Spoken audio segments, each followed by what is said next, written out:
When we see this kind of profound shutting down of the transportation sector, so much of industry and the broader economy, that does indicate that a lot of critical pollutants are dropping in their concentrations on the order of 30%, say, in some major cities. So we see the air quality rapidly improving in those places. That's a quick, if potentially temporary, response.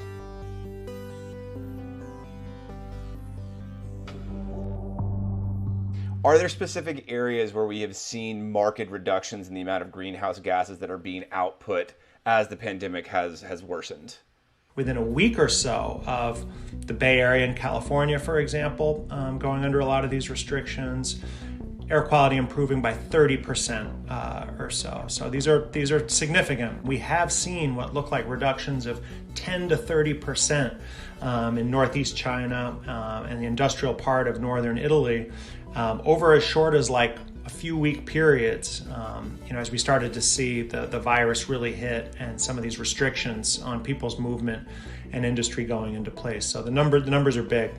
Are there any historical references that give us like a point of comparison? Thinking about recent recessions, 2008, we have seen reductions in greenhouse gas emissions when the economy slows down a little bit. In the past, it hasn't generally meant reversals, but noticeable declines. And even if we go back earlier and think about the collapse of the Soviet Union and the Eastern European bloc, there you actually did see reductions in greenhouse gas emissions over 5-year periods or even longer associated with this really kind of cataclysmic reduction in economic activity.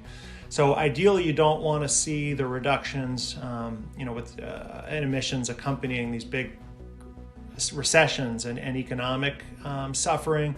I think there's another path, and really the more effective path in terms of moving the dial is moving towards more energy efficiency and less carbon per unit of economic activity. I think another really interesting question is related to how vulnerable we are as a society to shocks. And I do worry that as we think about climate shocks, whether it's simultaneous crop failures in multiple regions, or a year where we have a big fire season in the western US and a big hurricane in the east, are we as resilient as we think we are, even in the areas that don't get directly affected, right? Because we're all connected, and we just sort of assumed that we wouldn't break the bank, whether it's insurance funds or having enough emergency responders.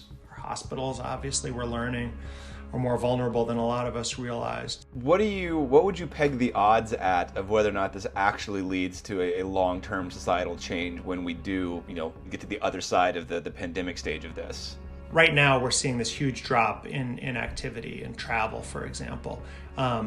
When we get through this terrible crisis, and as you say, we will people replace that lost activity? Are we just going to buy up all the things that we didn't buy during that time? Even if we don't do that, will we just kind of return to the activities of the past? Because really, to reduce our emissions, we need major changes. So then you get to some interesting questions, right? Like, are people maybe after this going to say, hey, video conferencing has improved a lot. Supervisors are more understanding than they used to be. Maybe I won't drive into work 5 days a week in the future. Maybe I won't have to fly to so many conferences, speaking, myself as a climate scientist. If we turn the dial enough, if we as a society respond to this crisis in ways that mean over time in the future, 5, 10, 20 years, we reduce our emissions a lot, that's where it can be decisive. Then we can stabilize the greenhouse gas concentrations, maybe even get to a point where we're pulling more carbon into the atmosphere than we're applying, and we can start to see some climate recovery. That's the hope, but it's going to take ambitious action.